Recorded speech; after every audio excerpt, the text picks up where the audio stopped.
नमस्कार तथा सुप्रभात। उज्यालो रेडियो नेटवर्कसँगै उज्यालो अनलाइन र मोबाइल एप्लिकेशनबाट एकसाथ प्रसारण भइरहेको काया कैरनमा तपाईलाई साथी दिपा तिमल सिन्हासँगै मिलन तिमिल सिन्हाको स्वागत छ। आज 2079 साल माघ 2 गते सोमबार माघ कृष्ण पक्षको नवमी तिथि सन् 2023 जनवरी 16 तारिक।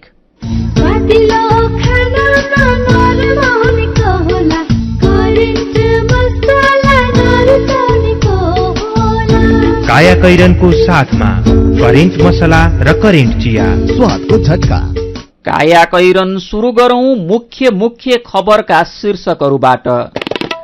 एटीआरको विमान दुर्घटना हुँदा आन्तरिक उडानतर्फ अहिलेसम्मकै ठूलो मानवीय क्षति। जाँचबुझ आयोगले दिएका सुझाव प्रभावकारी ढंगले लागू नहुँदा दुर्घटना दोहोरिने गरेको विज्ञको भनाई। थ्योरीमा हैन, अभ्यासमा प्र्याक्टिसमा चाहिँ सुधारेर लागू गरेर जानुपर्छ।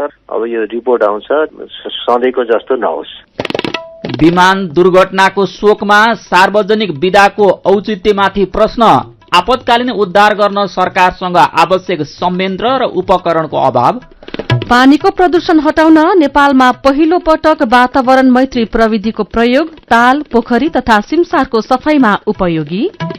बुर्किना फासोमा 50 जना महिला अपहरणमा 1 दशक भन्दा लामो समयदेखिको हिंसाका कारण त्यहाँका 20 लाख मानिस प्रभावित। र इंग्लिश प्रिमियर लिग फुटबलमा चेल्सी, न्यूक्यासल र आर्सेनल विजयी। कृषि, भेटेनरी र इन्जिनियरिङ संकायतर्फ स्नातक तह अध्ययनका लागि नयाँ भर्ना सम्बन्धी नेपाल पोलिटेक्निक इन्स्टिच्युट भरतपुर चितवनको सूचना। विगत 28 वर्षदेखि गुणस्तरीय प्राविधिक शिक्षा प्रदान गर्दै आइरहेको Nepal polytechnic institute NPI Bharatpur चितवनमा शैक्षिक वर्ष 2079 का लागि स्नातक तहमा कृषितर्फ बीएससी एजी र BVSc and AH veterinary doctor साथै इन्जिनियरिङ तर्फ बीई सिभिल र बीई इलेक्ट्रिकल शैक्षिक कार्यक्रममा प्रवेश परीक्षा हुन गइरहेकाले इच्छुक विद्यार्थीहरूले entrance.pufosd.edu.np मा लगन गरी वा सिधै कलेजमा सम्पर्क राखी फारम भर्न सूचित गरिन्छ। फारम भर्ने अन्तिम मिति माघ 6 गतेसम्म, प्रवेश परीक्षा माघ 14 गते। थप जानकारीका लागि Nepal polytechnic institute NPI Bharatpur Chitwan. Phone number 056-596-617, 421-261, mobile 98-550-60768, 98-550-60769। खुसी कसरी खुसी हुन्छ जब बन्ने छैन कोही, आफ्नो भन्दैमा आफ्नो हुन्न सम्पर्कमा बस्या खै। सम्पर्कका लागि बलियो आधार नेपाल टेलिकम हो राष्ट्रकै सञ्चार। सम्पर्कको आधार राष्ट्रको सञ्चार, नेपाल टेलिकम राष्ट्रको सञ्चार। नेपाल टेलिकम राष्ट्रको सञ्चार। विगत 22 वर्षदेखि कृषि र भेटेरिनरी शिक्षाको अर्को नाम Himalayan college of agricultural sciences and technology, हिकास। दक्षिण एसियाकै सार्वजनिक निजी साझेदारीमा सञ्चालित पहिलो विशुद्ध कृषि तथा भेटेरिनरी कलेज। दक्ष तथा अनुभवी प्राध्यापकहरूद्वारा अध्यापन गराइने, हरेक वर्ष सर्वोत्कृष्ट नतिजा ल्याउन सफल स्नातकोत्तर तह समेत अध्यापन हुने यस हिकास्ट कलेजमा बीएससी अनर्स एग्रिकल्चर र BVSc and AH veterinary doctor स्नातक तहमा केही कोटा खाली भएकोले इच्छुक विद्यार्थीले entrance.pufosd.edu.np मा लगइन गरी वा सिधै कलेजमा सम्पर्क राखी फारम भर्न सूचित गरिन्छ। फारम भर्ने अन्तिम मिति माघ 6 गते, नियमित दस्तुर र दोब्बर दस्तुर तिरेर माघ 9 गतेसम्म। सम्पर्क Himalayan college of agricultural sciences and technology, HICAST, Kirtipur, Kathmandu. Phone 01-590-6189, mobile 98-43-49-92-61, 98-40-051-550, website www.hicast.edu.np। काया कैरनमा अब खबरको सिलसिला। 8 महिना नबित्दै यति समूहको अर्को जहाज दुर्घटना भएको छ। यति एयरलाइन्सको एटीआर 72 जहाज हिजो पोखरा अन्तर्राष्ट्रिय विमानस्थलमा ल्यान्ड गर्नु केही सेकेन्ड अघि दुर्घटनामा परेको हो। यसअघि गएको जेठ 15 मा पोखराबाट मुस्ताङतर्फ गएको यतिकै भगिनी संस्था तारा एयरको ट्विन अटर विमान थसाङमा दुर्घटना भएको थियो। एटीआर 72 दुर्घटना हुँदा आन्तरिक उडानतर्फ अहिलेसम्मकै ठूलो मानवीय क्षति भएको छ। 68 यात्रु र चालक दलका 4 सदस्य सहित 72 जना सवार जहाज सेती नदीको खोजमा खसेको हो। दुर्घटनास्थलबाट 68 जनाको शव फेला परिसकेको छ भने 4 जनाको उद्धारको काम भइरहेको यति एयरलाइन्सले जनाएको छ। वरिष्ठ क्याप्टेन कमल केसी र पाइलट अन्जु थापाले बिहान 10:32 मा जहाज काठमाडौँबाट पोखराका लागि उडाएका थिए। चालक दलका सदस्य सहित जहाजमा 57 जना नेपाली, 5 जना भारतीय, 4 जना रसियन, 2 जना कोरियन तथा अर्जेन्टिना, अस्ट्रेलिया, आइरिस र फ्रान्सका 1-1 जना नागरिक थिए। भौगोलिक सहजता र अनुकूल मौसम हुँदाहुँदै मानवीय वा प्राविधिक के कारणले दुर्घटना भयो भन्ने अहिलेसम्म खुलेको छैन। सबै कुरा ठिकठाक हुँदाहुँदै अस्वाभाविक ढंगले दुर्घटना भएको नेपाल नागरिक उड्डयन प्राधिकरणका प्रवक्ता जगन्नाथ निरौलाले बताउनु भएको छ। नेपालमा एटीआरको उडान तुलनात्मक रूपमा सुरक्षित मानिन्छ, तर त्यही जहाज दुर्घटनामा परेको छ। पोखरालाई पनि उडानका लागि सुरक्षित ठाउँ मानिन्छ। यही जहाजले गएको पुस 7 गते पोखरा अन्तर्राष्ट्रिय विमानस्थलमा डेमो उडान गरेको थियो र वरिष्ठ क्याप्टेन केसीले नै डेमो उडान गर्नु भएको थियो। मानवीय क्षति हुने गरी नेपालमा अहिलेसम्म 60 हवाई दुर्घटना भएका छन्। 35 आन्तरिक र 8 अन्तर्राष्ट्रिय जहाज तथा 17 हेलिकप्टर दुर्घटनामा 897 जनाले ज्यान गुमाएको नागरिक उड्डयन प्राधिकरणको तथ्याङ्क छ। आन्तरिक उडानतर्फ यति समूहले सञ्चालन गरेका यति एयरलाइन्स र तारा एयरका 14 वटा जहाज दुर्घटना भएका छन्, जसमा चालक दलका सदस्य सहित 169 जनाले अहिलेसम्म ज्यान गुमाएका छन्। एटीआरको विमान दुर्घटनाप्रति अन्तर्राष्ट्रिय समुदायले दुःख व्यक्त गरेको छ। भारतीय प्रधानमन्त्री नरेन्द्र मोदीले हिजो बेलुका ट्वीट गर्दै दुःख प्रकट गर्नु भएको छ। भारतीय नागरिक लगायत यात्रुहरूको ज्यान लिने गरी नेपालमा भएको दुःखद विमान दुर्घटनाबाट पीड़ा भएको छ। यो शोकको घड़ीमा मेरो प्रार्थना शोक सन्तप्त परिवारहरूको साथमा छ, मोदीले ट्वीटमा भन्नुभएको छ। भारतीय विदेश मन्त्री एस जयशंकरले पनि ट्वीट मार्फत पोखरामा भएको विमान दुर्घटनाको खबरले गहिरो दुःख लागेको उल्लेख गर्नु भएको छ। अमेरिकी दूतावासले पनि विमान दुर्घटनाप्रति दुःख व्यक्त गर्दै पीड़ितका परिवारप्रति सहानुभूति जनाएको छ। यस्तै नेपालका लागि चिनिया राजदूत चेन संघले विमान दुर्घटनाले आफू निकै स्तब्ध रहेको बताउनु भएको छ। रूसी समाचार संस्था तासले राष्ट्रपति भ्लादिमिर पुटिनले राष्ट्रपति विद्यादेवी भण्डारीलाई समवेदना सन्देश पठाएर विमान दुर्घटनाप्रति दुःख व्यक्त गरेको जनाएको छ। त्यस्तै पाकिस्तानले पनि विमान दुर्घटनाप्रति दुःख व्यक्त गर्दै पीड़ितका परिवारप्रति सहानुभूति जनाएको छ। अप्ठ्यारो भौगोलिक बनावट, छिनछिनमा परिवर्तन हुने मौसम, जहाजको प्राविधिक कमजोरी र मानवीय कमजोरीले विमान दुर्घटना हुने गरेका छन्। गएको जेठमा पनि मुस्ताङमा तारा एयरको दुर्घटना हुँदा 22 जनाको ज्यान गएको थियो। हरेक दुर्घटनापछि सरकारले जाँचबुझ आयोग बनाउँछ, दुर्घटना कम गर्ने सुझाव प्राप्त गर्छ, तर अवस्था सुधार हुन सकेको छैन। साथी अर्जुन पोखरेलले वरिष्ठ पाइलट तथा नेपाल वायुसेवा निगमका पूर्व महाप्रबन्धक केबी लिम्बुलाई सोध्नु भएको छ। हिजो पोखरामा भएको दुर्घटनाबारे तपाईको अनुभवले के भन्छ? मानवीय त्रुटि नै हो, कन्ट्रिब्युटिङ फ्याक्टरहरू भनिन्छ। अब त्यो संस्थाको एउटा चाहिँ ट्र्याक रेकर्ड र त्यो जहाजको चाहिँ ट्र्याक रेकर्ड भन्नाले त्यसको टेक्निकल, त्यो जहाज बनेदेखि रोल आउट भएदेखि अब अहिलेको परिप्रेक्ष्यमा यति एयरलाइनले किन्नु अगाडि र किनिसकेपछि त्यसको मेन्टेनेन्सको ट्र्याक रेकर्ड, त्यो सम्पूर्ण कुराहरू महत्त्वपूर्ण छ।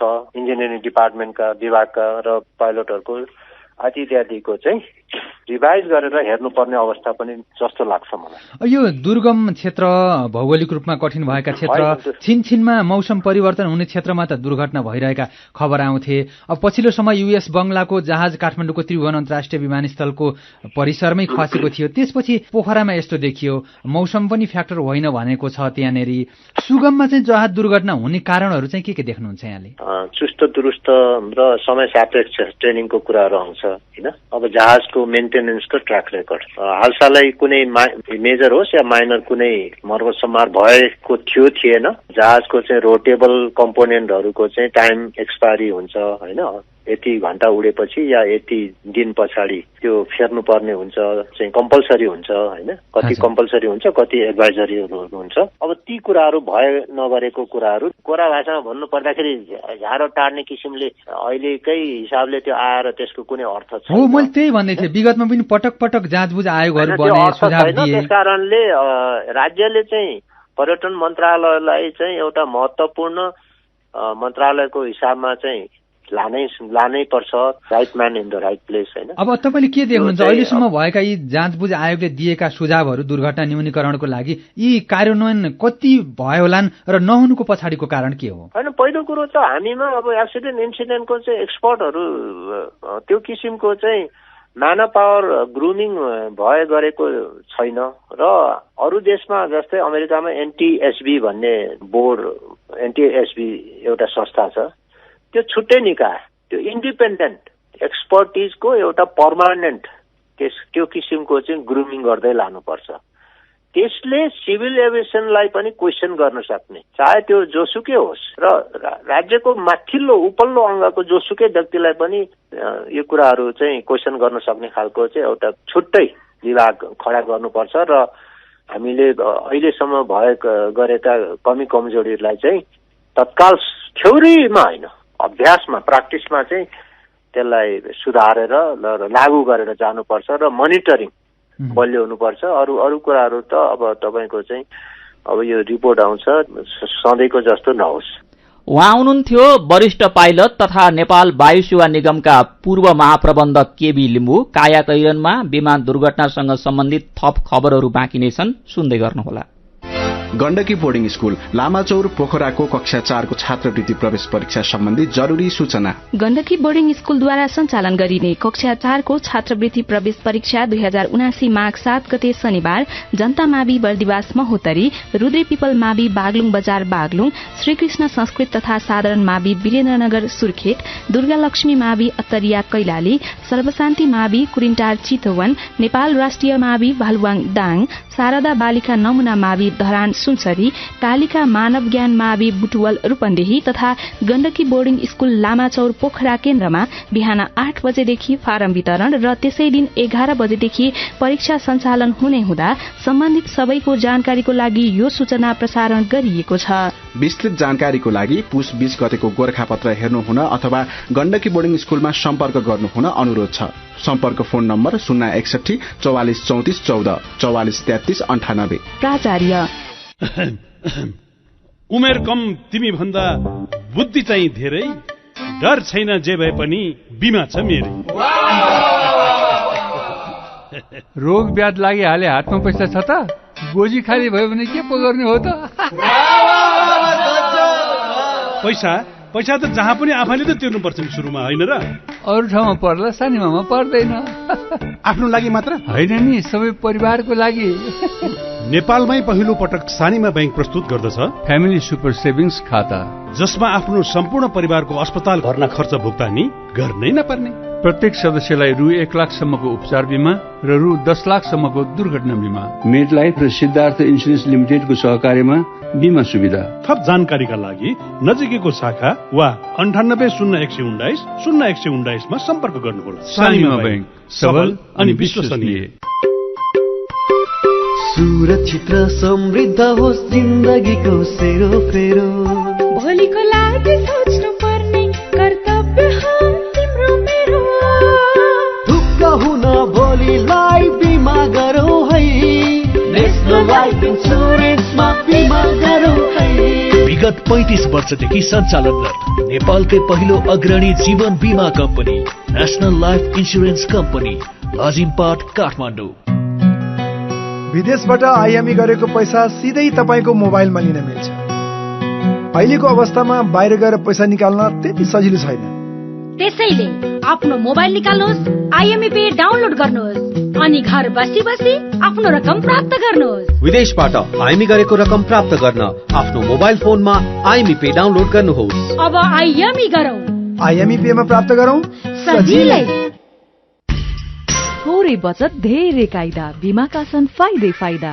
सरकारी स्वामित्व र बीमाको क्षेत्रमा विश्वसनीय नाम राष्ट्रिय बीमा संस्थान। जीवन बीमाका लागि आजै राष्ट्रिय बीमा संस्थान रामशाहपथ काठमाडौँ वा नजिकैको शाखामा सम्पर्क गरौँ।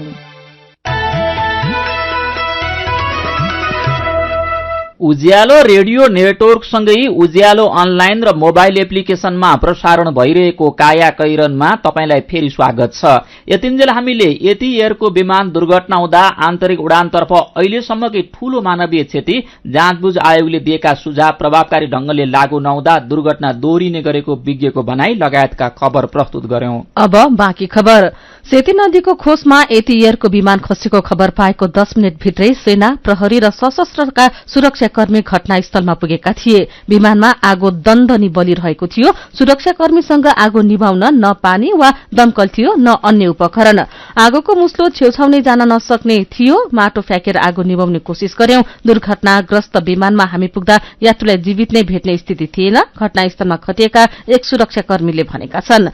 आइतबार हिजोको दुर्घटनाले विपद सामना र खोज तथा उद्धारमा चाहिने बन्दोबस्तीको अवस्था कमजोर रहेको देखिएको छ।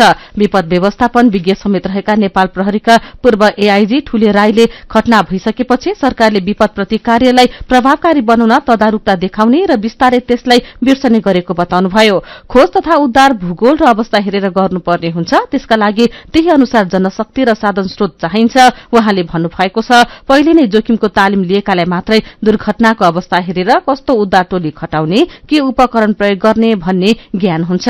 उद्धार सम्बन्धी ज्ञान नहुँदा अन्धाधुन्द घटनास्थल जान खोज्ने, उद्धार कार्य भद्रगोल हुने गरेको राईले बताउनु भएको छ। सरकारले विपद विरूद्ध जुझ्न राष्ट्रिय विपद जोखिम न्यूनीकरण तथा व्यवस्थापन प्राधिकरण स्थापना गरेको छ, तर विपदसँग जुझ्ने गरी फ्लाइङ स्क्वाड गठनमा ध्यान दिएको छैन। फ्लाइ स्क्वाड घटना र भूगोल अनि मौसम विशेष विपदसँग जुझ्न तालिम र स्रोत साधनयुक्त जनशक्ति सहित त्यसैमा समर्पित फोर्स हो। नेपालमा विपद सामनामा केन्द्रित छुट्टै फोर्स छैन।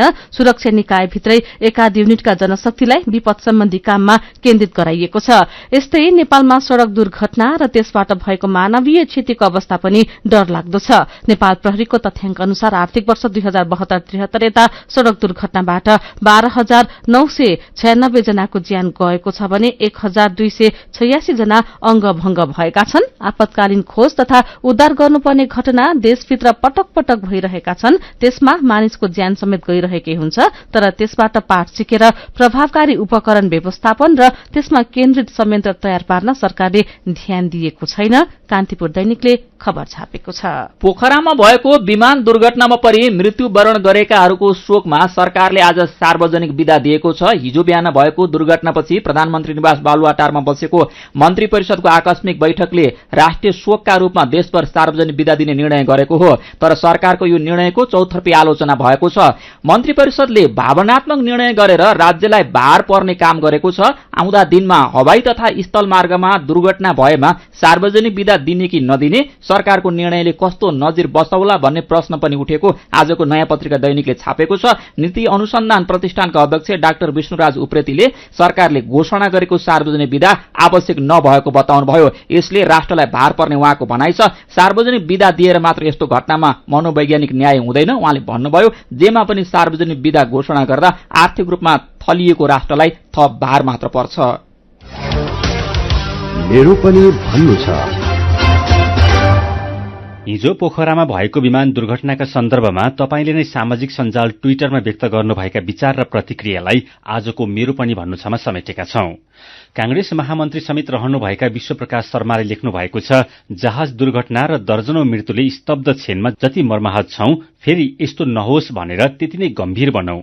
गहिरो छानबिन र प्रतिवेदनहरूको गहिरो कार्यान्वयन दिवंगत प्रतिको साँचो श्रद्धाञ्जली र आउँदो उड्डयन सुरक्षाको कडी बन्नेछ। वसन्त प्रताप सिंहले लेख्नु भएको छ, जहाज दुर्घटना हुन्छन्, नागरिकले ज्यान गुमाउँछन्। केही दिन मिडिया तात्छ, सरकारले छानबिन समिति गठनको औपचारिकता निभाउँछ, फेरि सबै चुपचाप। यही चक्र दोहोरिन्छ। युरोपेली युनियनले 1 दशक अघि कालो सूचीमा राख्दा पनि सुधार नगर्ने सरकारलाई के भन्ने। सूर्यराज आचार्यले लेख्नु भएको छ, पोखरामा भएको विमान दुर्घटनामा दिवंगत आत्माप्रति चिर शान्तिको कामना, शोक सन्तप्त परिवारजनप्रति हार्दिक समवेदना। हवाई सुरक्षाका बारेमा सरकारले अनुभूति हुने गरी कडाई गरोस्।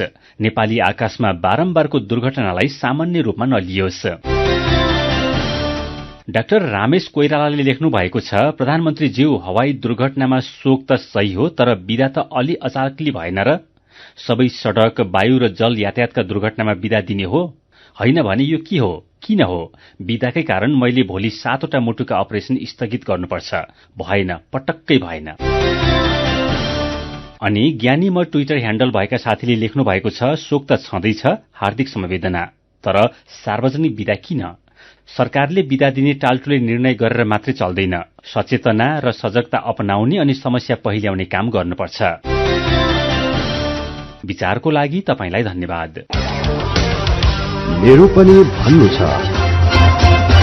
मेरो पनि भन्नु छ प्रस्तुत गर्दै हुनुहुन्थ्यो साथी भोजेन्द्र बस्नेत। काया कैरनमा खबरको सिलसिलासँगै कार्टुन पनि बाँकी नै छ, सुन्दै गर्नुहोला। एचआईभी का बारेमा खुलेर कुरा गरौं। सँगै बस्दा, खाँदा, पढ्दा र सँगै खेल्दा कुनै कीरा वा लामखुट्टेले टोक्दा एचआईभी सर्दैन। हात मिलाउँदा, अङ्कमाल गर्दा तथा चुम्बन गर्दा, एउटै चर्पी प्रयोग गर्दा र अरूको लुगा लगाउँदा एचआईभी सर्दैन। समयमै उपचार गरेमा एचआईभी संक्रमित पनि स्वस्थ व्यक्ति सरह बाँच्न सक्छन्। त्यसैले नियमित औषधिको सेवन गरौं र स्वस्थ जीवन बाँचौं। एचआईभी को औषधि एआरभी हरेक सरकारी अस्पतालमा निशुल्क पाइन्छ। एचआईभी संक्रमितहरू अरू भन्दा भिन्न होइनन् भन्ने कुरा बुझौं र समान व्यवहार गरौं। एचआईभी संक्रमितहरूमाथि हुने भेदभावको अन्त्य गरौं। Nepal youth foundation, 12+, Lumbini plus र मकवानपुर महिला समूह। मिठो मिठो खानाले कसको मन नाच्ला, स्वादिलो खानामा नरम हुनेको होला, करेन्ट मसलामा भरियो, करेन्ट मसला नरुचाउनेको होला। Hygienic, tasty and fresh Trimurti industries private limited Rupandehi बुटवलद्वारा उत्पादित करेन्ट चिकन मसला, सब्जी मसला, चाउमिन मसला, मोमो मसला, चाट मसला, गरम मसला र अन्य विभिन्न मसलाहरू। करेन्ट मसला, स्वादको झट्का। मेरा छोराछोरीको सपना अन्तर्राष्ट्रिय स्तरको उच्च शिक्षा। म पनि यस्तै चाहन्छु। मलाई विश्वास छ हाम्रो सपना र चाहनालाई पूरा गर्छ नेपाल जापान सेवा सेन्टरले। हजुर, उच्च शिक्षाको लागि जापानको जुनसुकै सिटीमा अध्ययन गर्न र जापानिज भाषा सिक्नको लागि हामी तपाईको साथमा छौं। सम्पर्क Nepal Japan Sewa centre, Nagpokhari, Kathmandu. Phone number 4428 242 4428 242। Come once, you will certainly be benefited. Ujyaalo radio network मार्फत देशभरिका विभिन्न एफएम स्टेशन तथा उज्यालो अनलाइन र मोबाइल एप्लिकेशनमा प्रसारण भइरहेको काया कैरनमा तपाईलाई फेरि स्वागत छ। अब बाँकी खबर। राष्ट्रपति चुनाव माघ 28 गते भित्र गरिसक्नुपर्ने भए पनि निर्वाचन आयोगले तयारी थालेको छैन। चुनावको मिति तोकेर त्यसको जानकारी सरकारलाई दिन सक्ने कानूनी प्रावधान भए पनि आयोगले मिति तोक्न छलफल समेत गरेको छैन। राष्ट्रपति तथा उपराष्ट्रपति चुनाव सम्बन्धी ऐनको दफा 4 को दफा 1 अनुसार आयोगले राष्ट्रपतिको पदावधि सकिनुभन्दा कम्तीमा 1 महिना अघि चुनाव हुने गरी मिति तोक्नुपर्ने हुन्छ। सत्ता गठबन्धनमा यसपटक पनि राष्ट्रपति एमाले लिने सहमति भएको छ, तर पुष्पकमल दाहाल प्रचण्डलाई कांग्रेसले समेत विश्वासको मत दिएपछि सत्ता गठबन्धन राष्ट्रपतिको चुनावसम्म भत्किन सक्ने आकलन गरिएको छ। राष्ट्रपति चुनावमा माओवादीले कांग्रेस उम्मेद्वारलाई सघाउन सक्ने एमाले नेताहरूको आशंका छ। प्रधानमन्त्री प्रचण्डले शनिबार संचारकर्मीसँगको भेटमा सत्ता गठबन्धनको समीकरण भत्किन सक्ने संकेत गर्नु भएको छ, तर अहिले भएको सत्ता समीकरण एक ढिक्का भएमा राष्ट्रपति कांग्रेसले पाउने सम्भावना देखिँदैन।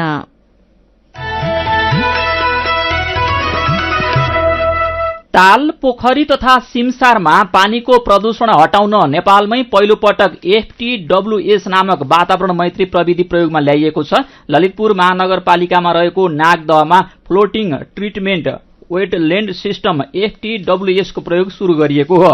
प्रविधि अन्तर्गत जराको माध्यमबाट पानीमा भएका प्रदूषक तत्वहरू हटाइन्छ। द स्मल अर्थ नेपालको पहलमा नागदहका 4 कुनामा 40 वटा FTWS राखिएको छ। एउटा FTWS 400 वर्ग फिटको आकारको हुन्छ। त्यसमा 50 वटा बिरुवा राखिन्छ। अहिले भने सर्वदा र ठूलो ल्वाङ फूलको प्रयोग गरिएको द स्मल अर्थ नेपालकी अनुसन्धानकर्ता असुरी ब्यान्जुले बताउनुभयो। प्रविधि पानीमा हुने युट्रिफिकेसन अर्थात सुपोषण हटाउने काममा प्रभावकारी हुने विज्ञहरू बताउँछन्। FTWS प्रविधिको प्रयोगले पोखरी र दह जस्ता जलस्रोतमा सुपोषणको समस्याबाट मुक्त गराउन भूमिका खेल्ने स्मल अर्थ नेपालको दावी छ। काया कैरनमा अब विदेशको खबर। अफ्रिकी देश बुर्किना फासोमा 50 जना महिला अपहरणमा परेका छन्। उत्तरी बुर्किना फासोबाट जिहादीहरूले उनीहरूलाई अपहरण गरेका बीबीसीले जनाएको छ। यो क्षेत्रका नागरिकहरू लगातार जिहादीहरूको हिंसाको चपेटामा पर्दै आएका पनि खबरमा उल्लेख गरिएको छ। स्थानीय अधिकारीका अनुसार घटना गएको बिहीबार र शुक्रबारको हो, तर विद्रोही समूहले त्यो क्षेत्रका धेरैजसो ठाउँ बन्द गराएर राखेकाले घटना ढिलो गरी सार्वजनिक भएको हो। बुर्किना फासो 1 दशक भन्दा लामो समयदेखि विद्रोहीको चपेटामा परेको छ, जसमा 20 लाख मानिस प्रभावित भएका छन्। गएको जनवरीमा सत्ता कब्जा गरेको सेनाले हिंसा अन्त्य गर्ने बताए पनि हिंसा अझै कायमै छ।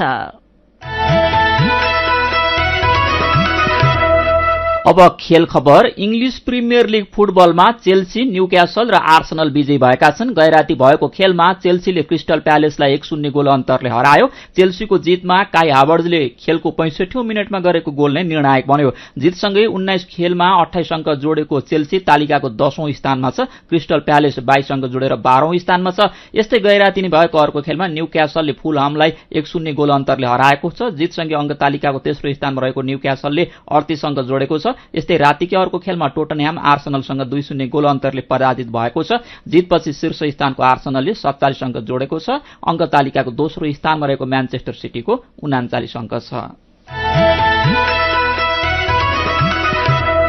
काया कैरनमा अब केही खबर संक्षेपमा। चालू आर्थिक वर्षमा कुल बजेटको करिब 70% खर्च राजस्वबाट धान्ने लक्ष्य राखेको सरकारलाई मध्यावधिमै धक्का लागेको छ। सरकारले यस आर्थिक वर्षको 6 महिनामा संकलन गर्ने लक्ष्य राखेको राजस्वको 70% मात्रै संकलन गरेको छ। अर्थ मन्त्रालयले पुस मसान्तसम्म 6 खर्ब 51 अर्ब राजस्व संकलन गर्ने लक्ष्य राखेको थियो। हालसम्मको राजस्वको लक्ष्य र संकलनको अन्तरलाई पूर्ति गर्दै तोकिएको राजस्व संकलन गर्न निजी क्षेत्रको मनोबल उकास्ने गरी अर्थतन्त्रमा सुधारका प्रयासहरू भइरहेको अर्थ मन्त्रालयका प्रवक्ताको भनाइ छ।